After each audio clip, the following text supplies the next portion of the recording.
Hello, hello, hi, folks. Welcome. Happy Wednesday. In hopes that you squeezed more out of your day than the day squeezed out of you. I am Sean Azimi with SideGigSean.com, where I help you look, start, and grow your online business. Welcome. Good to see you. So I'm excited about tonight's live because I haven't done one of these in a while. Jenny, how are you? Welcome. Good to see you. So you guys may know I'm a huge fan of the Stoics. Sorry, guys, what happened there? And the Stoics are pretty good. They have a lot of good stuff that we can learn from. I want to tell you about a man who went from literally having no power, being enslaved, beat down, ridiculed, like all that stuff, to having not only power, but being an influential person of the most powerful people of that time. Now, how do you go from that extreme to this extreme? Well, when I tell you the story, you can judge for yourself and see, hey, maybe you fall somewhere in between. This is a pretty cool story, actually. So I had to take some notes because there's some crazy names. You know how Stoics are, and there's dates and there's like cities and stuff. So I'm gonna get ready for this. So this is a person that was born 2,000 years ago in Hierapolis. Hierapolis. Hierapolis. Whew, that's the first one. Hierapolis, right? Now, he was born into slavery. It wasn't like, oh, he was born and then something happened and then they took him away. No, he didn't know anything else. He was born um, into slavery. In fact, he didn't even have a name. His name that we know him by now as Epictetus. Epictetus actually means the acquired one. It's not an actual name. Like the poor guy didn't even have a name. He was born into slavery and wasn't even given a name. Even to this day, we call him what? Epictetus, because that's what we have gone with. And that means acquired one. He was tortured. His fruits of labor were stolen. His body was literally abused. Ultimately, he was unfairly exiled, right? And so, how do you go from there to ultimately like being a winner, right? Being an influential person? Well, I'll tell you one thing. He didn't see the horrors and the tragedies and the speed bumps and the challenges of his life as as that's it. He didn't see those as okay, this is it. This is the end of the road for me. He actually saw them as endless opportunities. I'll tell you why. He has this well, I don't know if it's famous or not, but he has this quote. I love this quote. Okay, check this out. He says, sounds like a disease. Which one? Epictetus. That's funny. Yeah. Yeah, that's the itis. He says, a podium and a prison is each a place, one high and the other low, but in either place, your freedom of choice can be maintained if you wish. Every event has two handles. one which it can be carried, and one which it cannot. Epictetus obviously chose to focus on what was in his control, what he could take, what he could carry. The other one, he says, I can't carry because it's just out of my control, right? His opinions, his wants, his sense of self, all that was to just take all that and just ignore the rest, right? Just ignore all the noise, ignore um, all the all the distractions, if you would, right? So he looked around some of the most powerful women and men in Nero. That's where he worked. He looked at some of these people, and he began to notice and tell himself, you know what? Although I'm a slave, I was a slave. I feel much freer than these guys and gals. And the reason why is because he saw them enslaved to power, to ambition, to pleasure, to attention. Do you see anywhere else that this is made a reference to? Any other book, maybe? You know, power, ambition, attention, pleasure, maybe the good book. Yeah, a lot of ideas come from the good book. So he saw them being distracted. They were like offended by small little things. They would get hurt. Oh, little things would hurt them, right? So he educated himself under the Stoic, I guess, teacher of the time, and his name was Musonius Rufus. Not too bad. I should have just stuck with the first one. Musonius Rufus.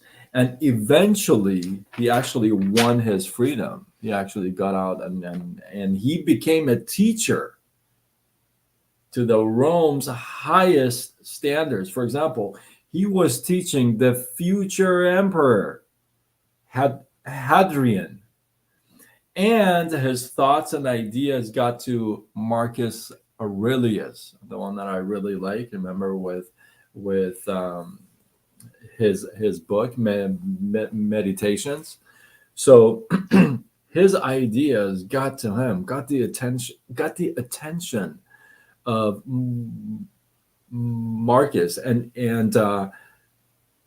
that's a lot from somebody who was born into slavery without a name. How do you go from there to here? He says, are you ready for this? I love this quote by him. He says, circumstances don't make a man. They only reveal him to himself. That's so good. Circumstances don't make a man. They only reveal him to himself. You guys love this stuff. Throw some hearts, some activity. Let me see some, you know what I'm saying? So the Stoic thought is that we are all actors in a play. All an actor can do is play their role well and learn to let go of the rest. How awesome is this whole story and this thought, right? Just to be able to picture somebody who was born into slavery. This is such a huge thing, right? Born into slavery without a name, meaning they had no respect for this guy. They wanted no identity for him. They didn't want him to have an identity for himself. That's how low they thought of him, right? So from there, this person is I mean, he is tortured. I mean, he's just all kinds of stuff, and yet he chooses to let in only good thoughts and forget about the rest. Now, I know I haven't been physically tortured. Um, I haven't. I know. I know some things have been stolen from me, so that's but not like I don't think it was, and to that extent. I wasn't born into slavery. I obviously have a name. Um, People care about me, right? From the start, not like now, right? So I haven't really encountered much of what he has encountered. And sometimes, a lot of times, let's just be truthful, I make those little, excuses like, oh, it's so rough and tough and just can't, I make my excuses are a couple of things: my pancreas, my situation, my weight loss, these couple of things are my things. And I sometimes hold on to them like trophies, right? Instead of seeing them as endless opportunities, not horrors and tragedies. Because a podium and a prison, they're both a place, one low, one high. I just love that, right? Um, every event has two handles. One of them you can carry, one you can't, right? So all these thoughts, when you put them together, right, they give you this kind of a